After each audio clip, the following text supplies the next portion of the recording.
Bring out the brooms. Bring out the brooms. The Toronto Blue Jays get the first sweep of the season.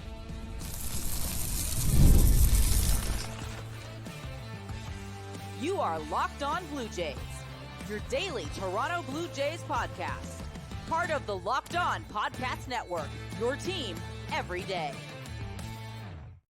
Welcome back to Locked On Blue Jays. Thank you for making Locked On Blue Jays your first listen every day. We are free and available wherever you get your podcasts and on YouTube. Part of the Locked On Podcast Network, your team every day.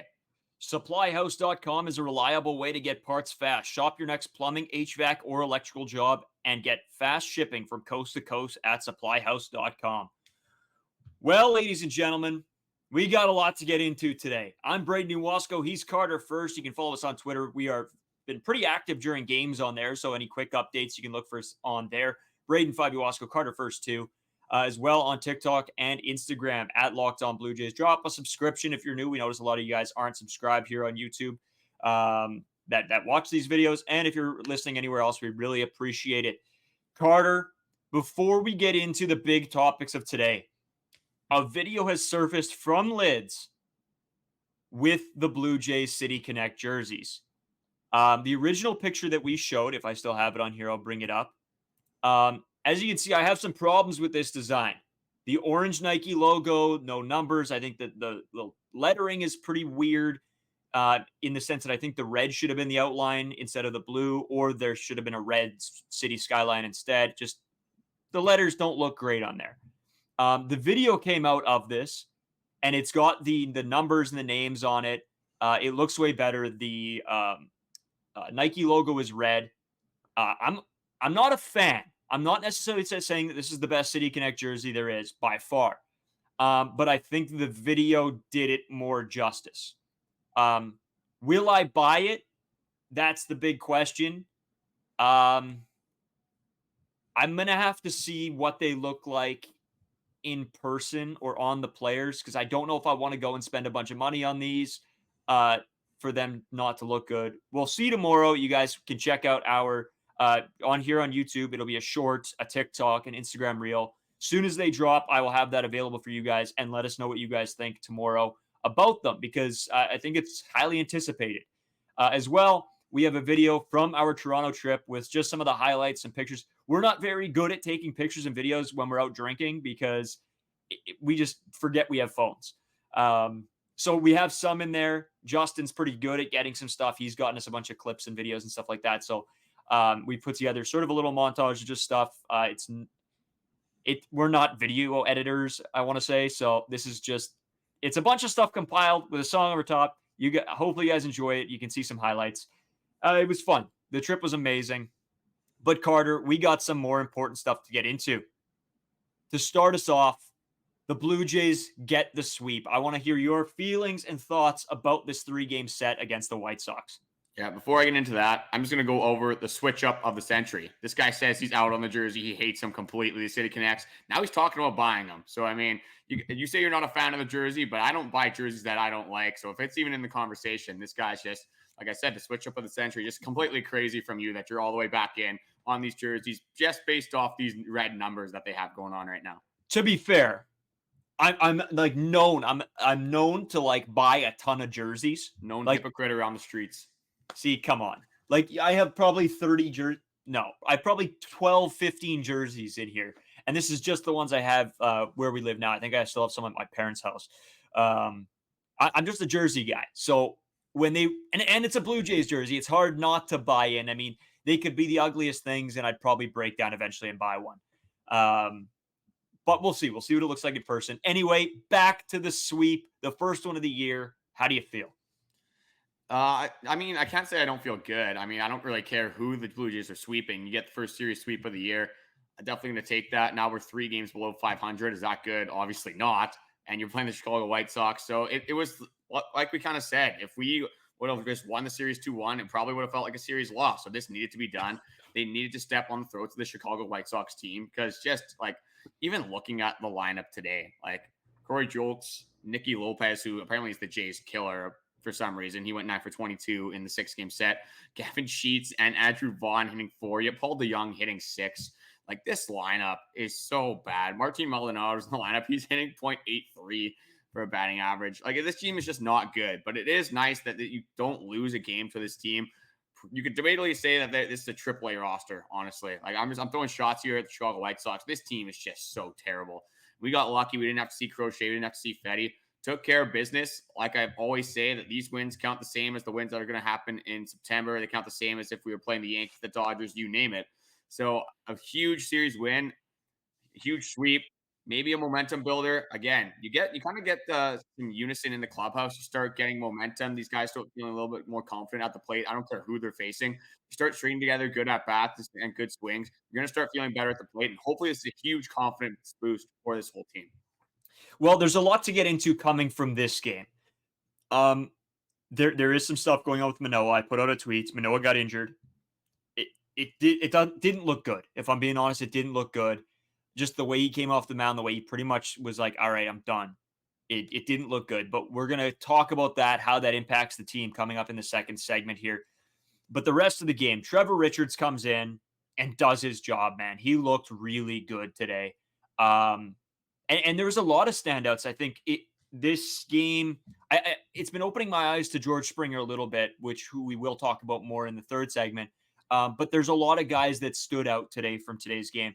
I think overall as a series, Carter, though, the team looked good. I just don't know how much to take away from this series. I think that's the hard part coming off a sweep against the worst team in the league, is that a part of me wants to be really excited about a Blue Jays sweep. It's awesome. It's awesome no matter what.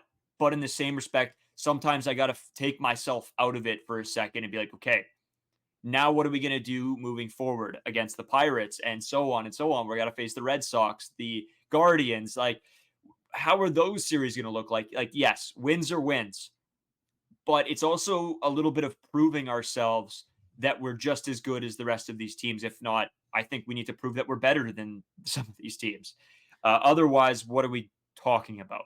If we're even considering playoffs or making a trade, which there's been rumors of, which maybe we'll get into tomorrow, we have to know that we're better than some of these other teams. And right now, I don't know personally, if I'm looking at this Blue Jays team, I don't know if I can say that we're better than the Red Sox or the Guardians, which is pretty upsetting. Well, I mean, one good thing is we're going to be able to put our money where our mouth is in a couple of weeks, where we have the Baltimore Orioles and the Oakland Athletics. Then you got a big stint with the Guardians and the Red Sox multiple times. So that's going to be a huge stretch coming up. And that's why this White Sox series was so important. You got to beat the White Sox. You got to beat the bad teams. You got the Pirates coming in. We're going to get into that more later, but we're going to miss Jared Jones and Paul Skeens.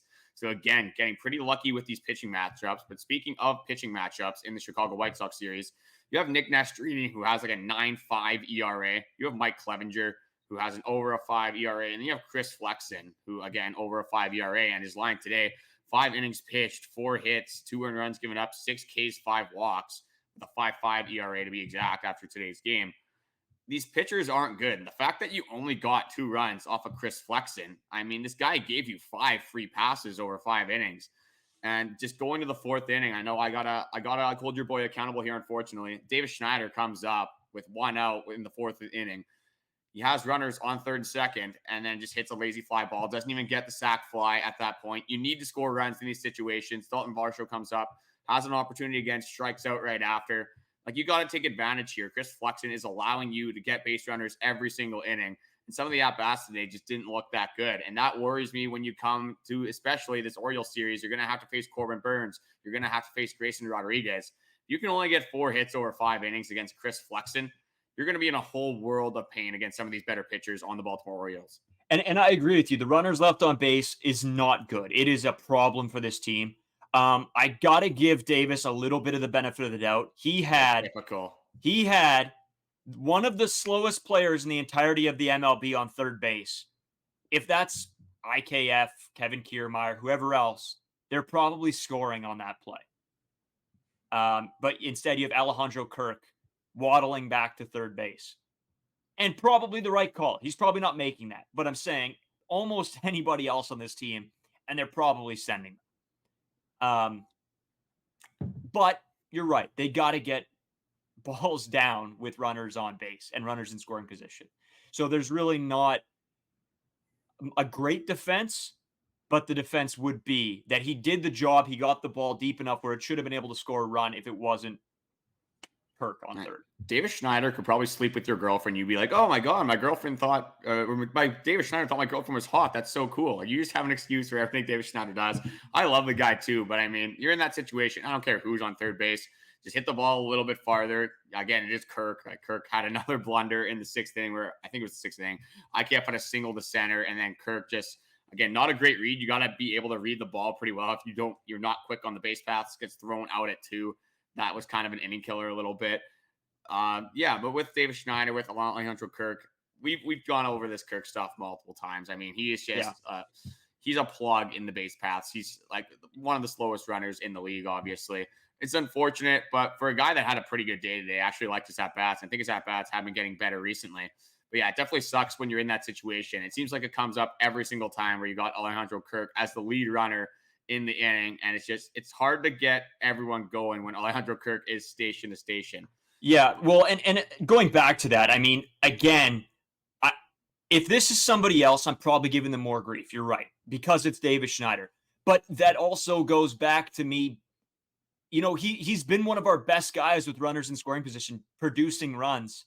So I sort of have to give him a little bit of the benefit of the doubt. And that's not like, yes, of course, it's a little bit of bias. He's my favorite guy on the team.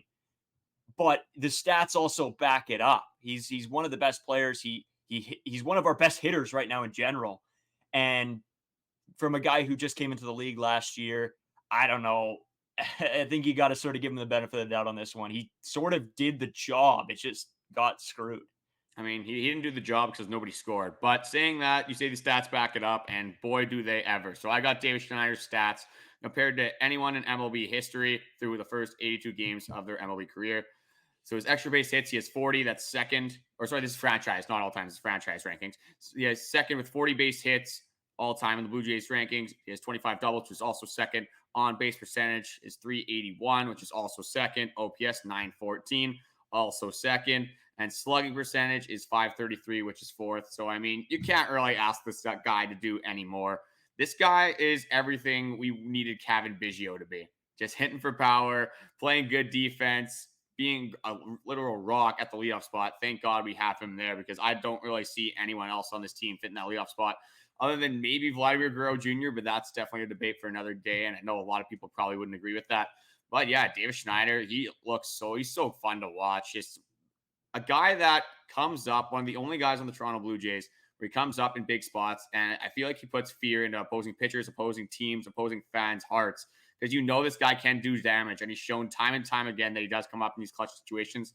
Again, doesn't end up affecting the game at all. They do end up winning 3-1 with some good starts from the bullpen, 7 1/3 innings of relief with no runs other than Jordan Romano, which is pretty solid, something that we haven't really seen from this bullpen all year. But with Davis Schneider, again, I was just kind of poking a little bit of fun at you because, like I said, this guy could have sex with your girlfriend, and you'd probably be like, oh my God, he's attracted to my girlfriend. That's so awesome. But definitely deserving with what he's done on the product on the field so far in his career. Yeah, no, and you got to be happy with him. And that's just like, you know, it's a little bit tough because, yeah, in that situation, of course, you want the run to score. But overall, I think you got to take what he's done so far over the one thing he didn't, sort of. But you brought up Jordan Romano. We might have to address this again. I hate to say it, but people might be right. I'm terrified right now of him coming up. We had a 3-run lead, and he lets a blast, and then almost another one if Dalton Varsho doesn't steal one to end the game. I'm very worried, and that probably wouldn't have been a home run, but the momentum, you never know what happens, right? It's terrifying when he comes up right now, and that's really brutal to say because I've had all the faith in Jordan Romano up to this season, but this season has been tough. Yeah, I mean, there's no denying it now. Jordan Romano's season has not been up to par. It's not what you want to see whatsoever.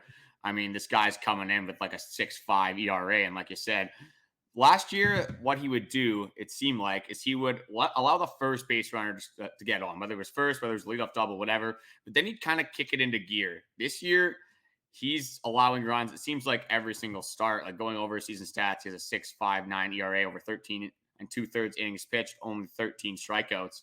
Over his last 7, he has a 9 ERA. Like, again, 3 saves. But you're getting some validity to these comments. So he needs to have 3 runs, 2 runs to get these saves. And this year, that definitely has been the case. You look at Jordan Romano's career, and that's when we made this video back in the past. You can't discount Jordan Romano's career over the last 3-4 seasons with the Toronto Blue Jays, because he has been a top 5 saves guy in the league for the last 3-4 seasons. But I don't know what it is about this year with Jordan Romano. The fastball isn't as high a velo. I think he's sitting usually around 95, 96 in these games. The slider, he's hanging a little bit more. And again, people say, 2-pitch pitchers don't work. I don't really think that's what it is. Jordan Romano has shown that he can be effective with 2 pitches. You look at a guy like Kevin Gausman, he's pretty much a 2-pitch pitcher. He does mix in the slider as well. But if you have 2 pitches that are that effective, you look at Trevor Richards. He went 3 1/3 innings, only giving up 1 hit and 1 walk. You can be effective with 2 pitches. But saying that, if you have one of those pitches that are off, one of those pitches you don't necessarily have command on, that leaves you with 1 pitch. And at that point, they can just sit on that 1 pitch and then do a lot of damage. So you're right. Jordan Romano, he's had some scary outings recently. And a lot of the time, it hasn't really mattered recently because the Blue Jays, it's seeming like they've either won by a ton or they've kind of been out of the game already. So we haven't really had a lot of high leverage situations other than, I guess you could say, the entire game today. But it's definitely fair to say that I'm scared that when Jordan Romano is out there. And it's not a good scared. Like sometimes you're like, oh, Jordan, he's going to figure it out, like deep in your heart, in your head. But now it's like we're just, every out is like a sigh of relief. And when you finally get that out in the last pitch of the game, it's like how did we even get out of that? This was not deserving whatsoever. And that's definitely a bad feeling to have about your closing pitcher. Yeah, for sure. And there's a question I have, but I'm going to save it for tomorrow because I think it is a really good segment in general that me and you should look at. And I know it's about a guy that you've been high on for a long time. I'll give a little teaser that you've been high on this whole season. And maybe we do a little bit of comparison between him and Jordan Romano, and maybe does he deserve to start closing out some games. But we'll get into that. We got so much more. We got to talk about Manoah's injury as well. We got to talk about some players that have been streaking lately. So we'll get into all that and more coming up. Get supplies from the site that's made for skilled trades, supplyhouse.com. Supplyhouse.com is the most reliable way to order plumbing, HVAC, and electrical products online. Their easy-to-use website is packed with helpful resources and the latest product info to help you get the job done right. Shop a complete inventory of over 200,000 parts from over 400 top brands and get your order delivered right to your door with fast shipping from coast to coast. Need help with an order? Get expert support and industry-leading service from the friendliest folks in the business and talk to a real person every time. Pros in the skilled trade can get a competitive edge by joining supplyhouse.com's free Trade Master program. Every Trade Master gets access to a dedicated phone line, free shipping, and discounts on every order. Join the thousands of trade pros already benefiting from the free membership at supplyhouse.com/TM and order plumbing, HVAC, and electrical supplies from anywhere with just a few clicks at supplyhouse.com. So, Carter, Alek Manoah gets the start today. He looked unbelievable in the first inning and 2/3 before he goes down with an injury. It was a weird one. It was on a sinking pitch that he threw. And after watching it back a few times, you can't necessarily see something. It's, a baseball injury is sometimes so much different than like another sport that you watch. In hockey, in basketball, in football, you can sometimes see like, ooh, you have that oof moment. In baseball, it's not necessarily that, right? It's something that we can't see, that these guys just feel and they know, okay, it's done. And I think that's a scary, scary moment when Alek Manoah knows, okay, I can't go on. I'm done. And now he is scheduled for an MRI tomorrow, Carter, or today as this is coming out. This would be a huge detriment, I think, to him and to the Blue Jays team as a whole. But I think let's start with looking at it from an Alek Manoah perspective. He goes down after sort of making a comeback. We've started to see glimpses of the Alek Manoah that we've all known and loved that has been gone for a year and a bit. How do you think this, if he goes down with, I don't know if it's a Tommy John, I don't know what this could be. I don't want to speculate because we don't necessarily know yet. But if he goes down long-term, Carter, how much does this affect Manoah going forward in the next few seasons? Oh, it sucks for sure, especially as Blue Jay fans. And I just feel bad for Alek Manoah, all the stuff he had to go through, all the work he put in the offseason, in spring training, all the haters, I mean, the doubters. We were sort of downing him a little bit, I guess you could say as well. But how couldn't you with all the stuff that went wrong for Alek Manoah in 2023? And just looking at his season up to this point, a 3.70 ERA with 24.1 innings pitched, 26 strikeouts, a whip of 1.03. Like it was looking good. And like in the first inning, Alek Manoah looked very good as well. In the second inning, he took a little bit of a velo drop, and I noticed that right away, and that kind of scared me a little bit. Looked like his command was going like completely out the window, which you can't take a lot away from, unfortunately, with Alek Manoah, because that does happen from time to time. But the velo was a huge problem. And then obviously John Schneider was looking at him since he got that first out in the inning. And then somewhere when he got that second out, John Schneider comes out, pulls him out of the game. And the Blue Jays tweet an update and says, right-handed pitcher Alek Manoah was removed from tonight's game with right elbow discomfort. And if you know anything about right elbow discomfort, Alek Manoah, obviously being a right-handed pitcher, there's a word there's a phrase, a surgery I don't even want to speculate. I don't even want to say. I already said it. Yeah. Okay, well, I must have missed that then. But yeah, Tommy John is a huge thing, obviously, with the right elbow. If that's the injury, he's obviously done the rest of the season. He might be done a little bit of next season as well. So again, you don't want to speculate too much. You can't really tell, like you said, in baseball. Tommy John's one of those things that doesn't necessarily happen just on one pitch. It's kind of a buildup, and then something eventually just wears out. But I mean, the one positive I guess you could bring from this, again, it's not really a positive, but with Alek Manoah, if this is a serious injury, hopefully it's not. But you have Bowden Francis back in the pipelines. He should be ready to go for Alek Manoah's next start. Yariel Rodriguez is back, or should be back again at that time. So you do have reinforcements on the way. But for a guy that it was starting to get easier to root for, a guy that I wanted to see succeed, a guy that hopefully all Blue Jays fans wanted to see succeed, because with this pitching staff, it's already so good as is. When we had Alek Manoah, we had 5 starters going out every single game that I was confident in. And I honestly, at this point, with Bowden Francis, I love Bowden Francis. I'm very high on Bowden Francis, but the guy hasn't pitched in a while. He had a bad start to the season as a starting pitcher. I was going to be more than fine with kind of slotting him into that long reliever role in the bullpen, and now you're kind of thrusting him back into that starting role. So again, we got to see how Bowden Francis is. If he can be a 4 or 5 inning guy as your 5th starter, you can complain too much about that. But it's definitely sad to see Alek Manoah go down with this injury, and hopefully it's not too serious. To be honest with you, I think if we have the conversation of Alek Manoah is gone for the season, now we don't know anything. Again, this is all speculation. We are praying that he is fine, that it's just some soreness. But if you watch the inning, it's giving you some Tommy John vibes, which is not great. Talking about Bowden Francis, in this situation, I think as soon as Yariel Rodriguez is good to go, he's your guy. He's proven it before he got injured. I think that is where the Blue Jays go back to, is Yariel Rodriguez. You leave Bowden Francis in that long reliever role that he's proven that he's good at. Even though I don't know if you can take much away from Trevor Richards. He was fantastic today. But I think that is the way that they should go. Again, I don't know if maybe you disagree. Maybe you're a Bowden Francis. I'm high on Yariel Rodriguez still. I think he has a lot of potential. He's the guy I would want to see take over that 5th slot if necessary. Yeah, I think it's going to be Bowden Francis just based off a timeline. Bowden Francis is progressing a little bit quicker than Yariel Rodriguez. So I don't know if Yariel will be even stretched out or even ready to go by the next Alek Manoah start. So I think it will be Bowden Francis. But other than that, I think you're right. I think you go with what Bowden Francis has done well in his career, and he has looked great as the long reliever, the middle, a bullpen arm. And you look at Yariel Rodriguez, a guy that was stretched out as a starter, a guy that was fairly effective, you can say, as a starter. Again, it was his first time pitching in over a year for the Toronto Blue Jays. It kind of sucks that he got injured for what feels like a month now, I want to say. So a guy that's been out for a fairly long time. Again, it's your 5th starter at the end of the day. Like, you can't expect every single starter on your team. Like, most teams are not going to be able to get 6+ innings out of their 5th starter. You can get 4 or 5 innings out of a guy like Bowden Francis, a guy like Yariel Rodriguez. I would also say Yariel Rodriguez would be my guy if these guys are both stretched out.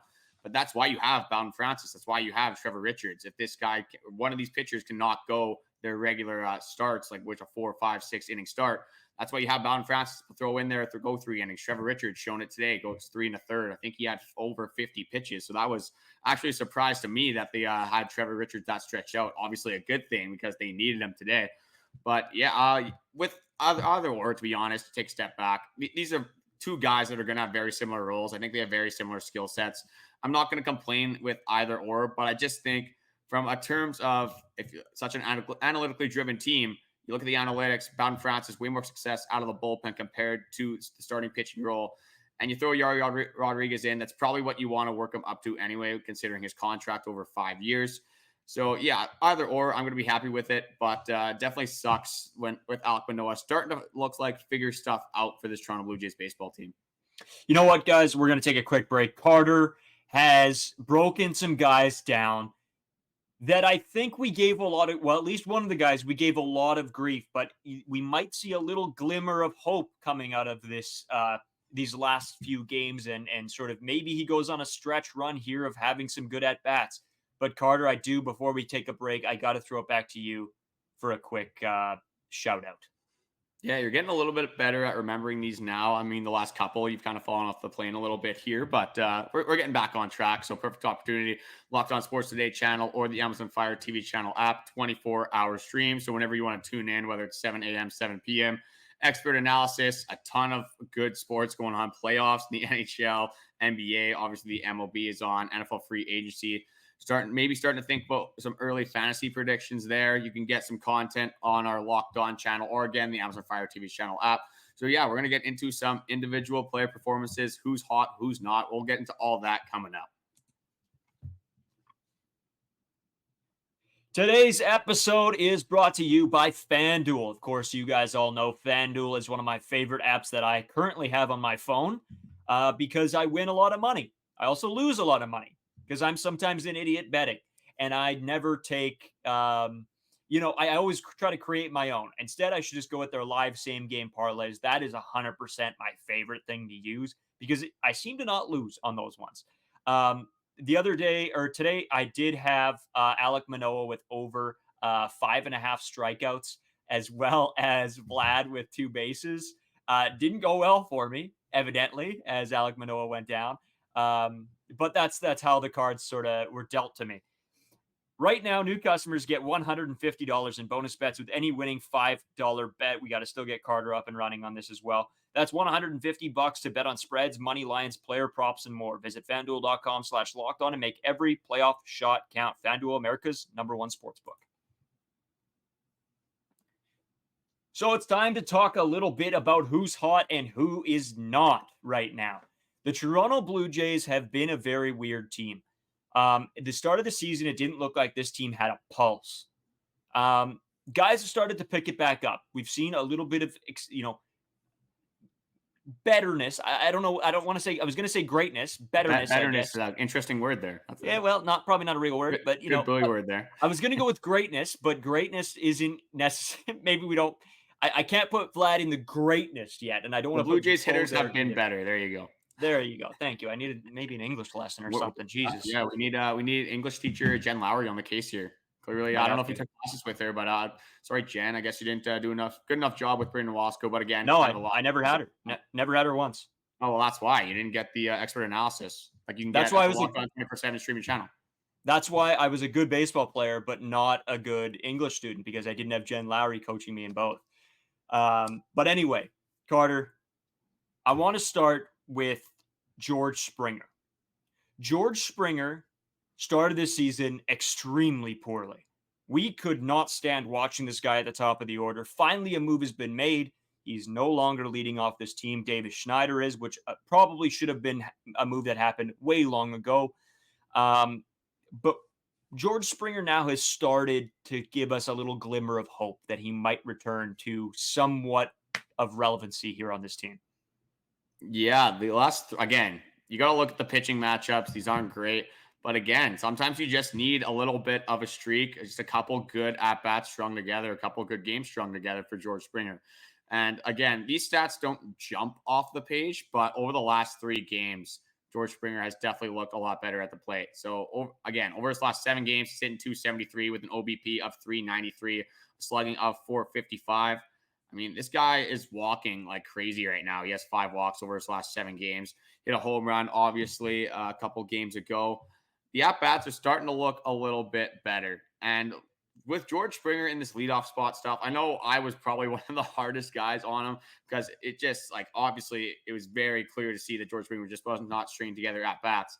But from John Schneider's perspective, I do understand where he's coming from. George Springer is a veteran in this league, a World Series champion, a guy that has earned the respect, earned the role of that leadoff spot. So again, I get why he was kind of, it took him a long time to get George Springer out of that lineup, out of that number 1 spot, because just you got to give the guy that's probably has the most accolades on this baseball team. Maybe Justin Turner, you can argue, but a guy that has had an unbelievable career. So you want to give him the benefit of the doubt, and didn't end up working out too well. But yeah, with George Springer in that 7 hole, obviously how it's worked is that you take the pressure off George Springer. You don't give him as many at bats.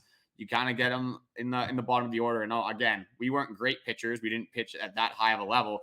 But I'll tell you, I knew exactly when the top of the order was coming around and those hitters. When you go to the bottom of the order, it's hard to be as mentally focused. You kind of take a little bit of a step off. You're like, okay, this is 7, 8, 9. Again, in the MLB, it's a lot different because everyone can hit in the MLB. But you're definitely not as locked in. You probably don't have as killer of an instinct when you're going against the bottom of the order. And George Springer has been very successful in this 7 spot. So if he can continue to have good at-bats, again, you've got the Pittsburgh Pirates coming up, a lot of good pitching matchups there. Then you'll have the Baltimore Orioles series. So I wanted him to be able to string it together for a longer period of time, not just against the worst team in the league, with pitching matchups with all pitchers over a 5 ERA. Again, you can't take a lot away from that, but it's definitely nice to see George Springer taking steps in the right direction. Yeah, I agree. It's one of those things that we were very hard on him, but it's not that we fully deserving, absolutely fully deserving. But it's not like we were preying on this guy's downfall either. It's not like we were wanting him to do it. We want George Springer to be the best player of all time, but it just wasn't happening. And it's tough to sit here and defend something that's not going well. And I think that's why we have this podcast. And that's why people listen, because it's just, we're not going to give you, the worst takes in the world to make a point. We're going to look at it pretty realistically, I think. And we're going to look at it from a fan's perspective. We're fans talking to fans, right? And at the end of the day, I think everybody was frustrated with George Springer. But I don't think anybody in this world wouldn't want George Springer to do well. And so if he gets a little glimmer of hope and gets a little bit of a comeback, I am fully on that train. I want to see that more than anything in the world right now. Yeah, like I would like to see everyone on the Toronto Blue Jays hit 750 for 50 million home runs. Like that, you want everyone on this team to succeed. That's why with Alek Manoah, like you want him to succeed. A lot of people are very down on him, saying, "Why is he pitching?" Again, unfortunately, we can't control the decisions that are made on this team, so you kind of just have to cheer for whoever they roll out there. And if George Springer was leading off every day, it sucked watching it. But I really wanted him to do good. It just wasn't working. And that's exactly like this is for everyone else on this team. But one guy I want to get into who I think we need to take some accountability for, because, you know what, hats off to you. IKF, what a signing this has been, honestly. IKF has been absolutely insane this season. Just going over his season stats, he has a 270 average. Again, it's not popping off the page, but for IKF and what he was brought in to do, this has been one of your best hitters so far this season. 4 home runs. The same as Bo Bichette, George Springer, by the way. So, I mean, if you're going to complain about anything, 17 RBIs, an OPS of 729, and on an 8-game hitting streak, a guy that's hitting 385 over the last 7 games with an 808 slugging and a 467 OPS.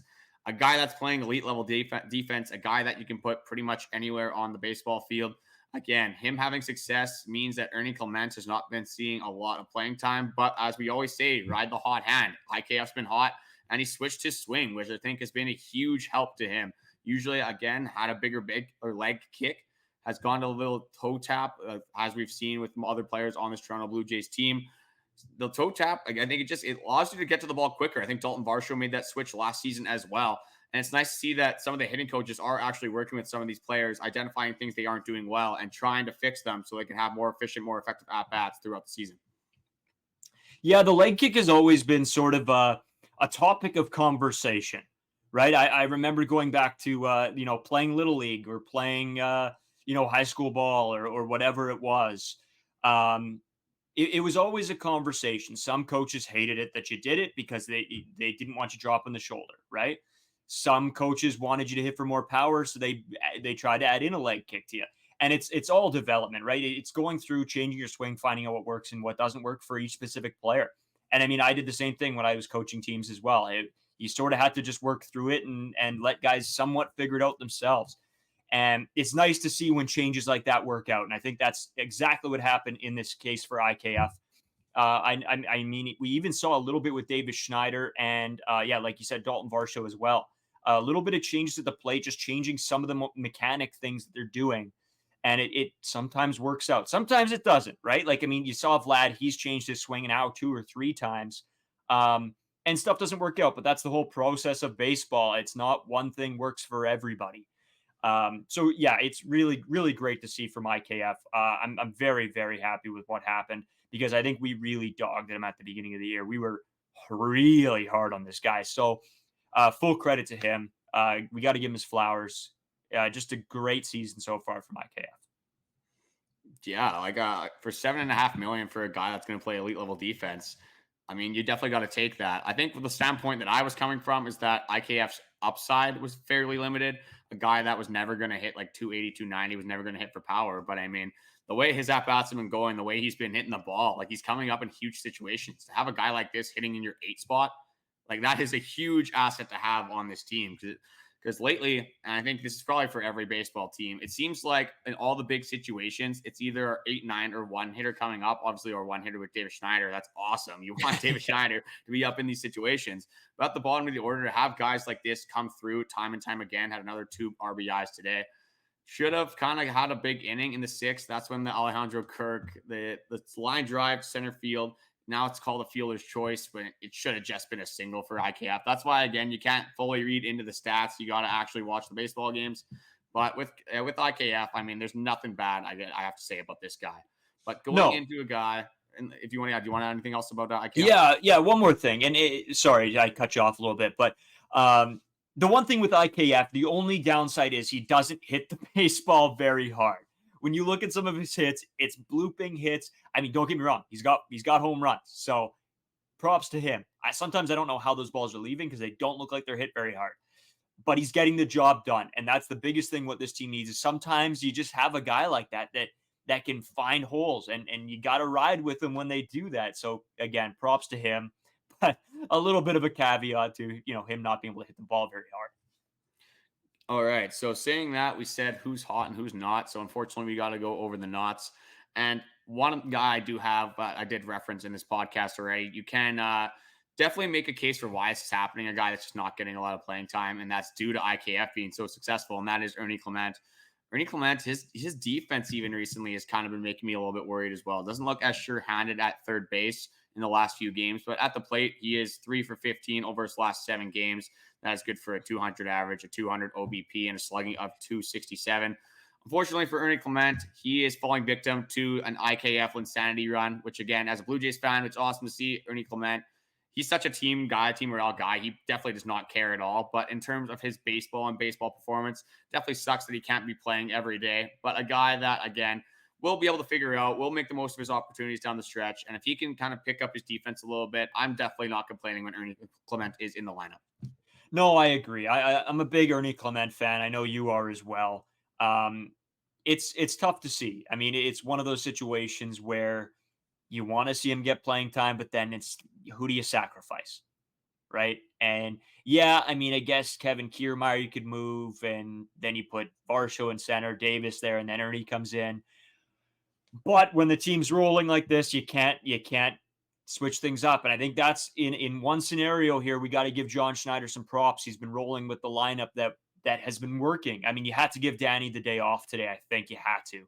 But besides that, you got to roll with what's working. And right now he's doing that. So I do got to give John Schneider a little bit of props. He's done what he needed to.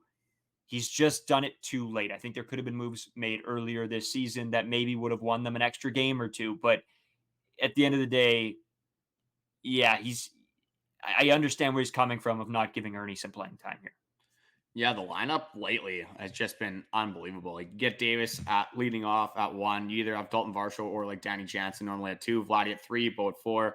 Again, would be nice to get a better five hitter because that's the next guy I'm going to go into. We've kind of covered this guy a lot recently, and unfortunately, that it hasn't been good. And that's Justin Turner. I mean, over his last 15, he's 4 for 46. I mean, that's good for a .087 average, slugging of .109 over the last seven. It's been slightly better, I guess you could say. He's hitting 158, but a guy that started so hot has fallen off completely off a cliff during this last little bit of the season. Again, a guy that is a veteran. Some people are saying the age is catching up with him. I don't know if that's necessarily the case.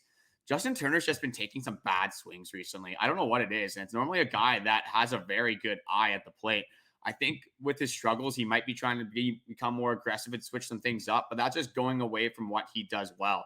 He's a guy that likes to see pitches, fouls off a ton of pitches late on in at bats. So if he's swinging at junk in the first pitch for the first pitch, and then the second, there was one at bat, I think it was in the second game, where he swung at 3 straight sliders in the dirt, and that's just like the most untypical Justin Turner at bat ever. He just doesn't do that.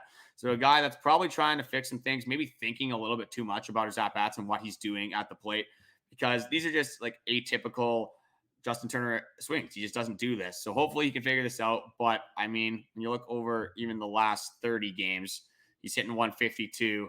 It hasn't been good for an extended period of time. So hopefully he can figure it out. But it's been tough watching Justin Turner over this last little stretch here. Yeah, absolutely. I mean, it's tough too because it was a guy that everybody was so high on, and in a short amount of time, this script has flipped, and everybody's saying, "Get this guy out of the lineup. I don't want to see him anymore." So I think that's and I mean, you know what? As much as we say that these guys don't hear a lot of the noise, they have to be right. You got to see what's been going on, and I feel bad for him. I do feel bad for him. It's not been good. And it's just tough as a player, I think, when you know that you had such a hot start to the season and then to fall off an absolute cliff and get hit by a boulder 4 times on the way down. It's just not great. Well, with Justin Turner, I got the perfect spin zone. Justin Turner walks, so Bo Bichette, Vladdy, IKF, all these guys could run. Justin Turner, just a team morale guy, a guy that had to sacrifice his skill at the plate to let some other guys succeed on this team. Just a completely selfless guy. Maybe you should learn a thing or two from Justin Turner. Saying that, thank you guys for watching. The like, support, everything has been very appreciated. The debate's my favorite part in the comments section. We're in an interesting time in Blue Jays baseball where you're coming off your first sweep of the season, but you can't even necessarily be that happy about it considering it's the last place team in the league. And this team is still 3 games under 500. So before we do head out, I just kind of want to go over the schedule coming up for the Toronto Blue Jays because we said we wanted a minimum of 9-4 through this soft stretch. And now with this series sweep, I believe we're 6-4. So we got to sweep the Pirates to get there. But after the Pirates, we kind of have a little bit of a gauntlet here. So we got a 4-game against the Orioles, 3-game against the Athletics. That's not bad. But after that, you get the Brewers, you get the Guardians, the Red Sox, the Guardians, the Red Sox, the Yankees, the Astros, the Mariners, and then you get the Giants. That's quite the gauntlet coming up. A lot of good teams in there, a lot of sneaky teams in the Boston Red Sox and the Cleveland Guardians. I think a lot of people could definitely argue with some validity that the Guardians and the Red Sox have been better than the Toronto Blue Jays this season. So again, I was going to make a lot of conclusions based off how this stretch went after this Pirates series.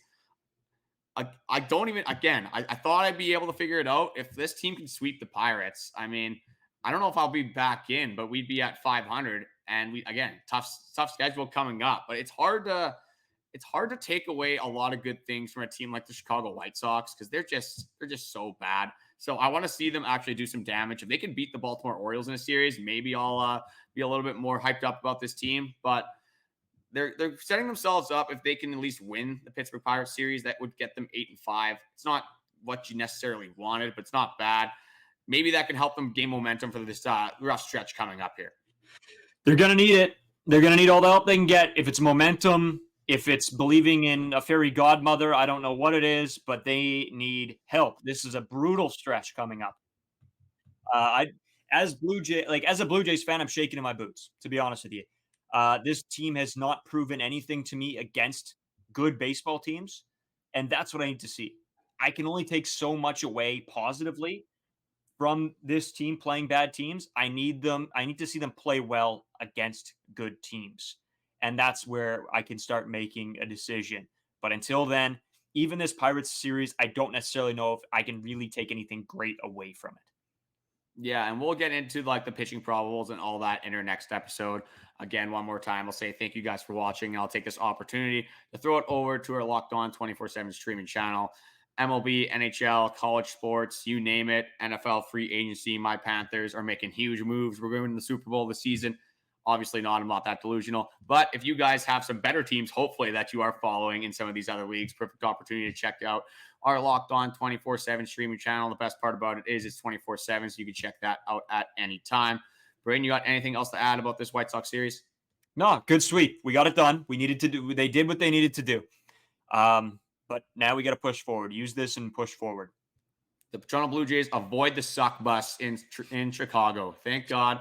Nobody wants to be on the suck bus. I'm going to take some credit for that. They probably heard the podcast and like, oh God, we don't want to be correlated with the suck bus. Start printing the shirts. Next time the Blue Jays win, you're going to see me and Carter in suck bus shirts.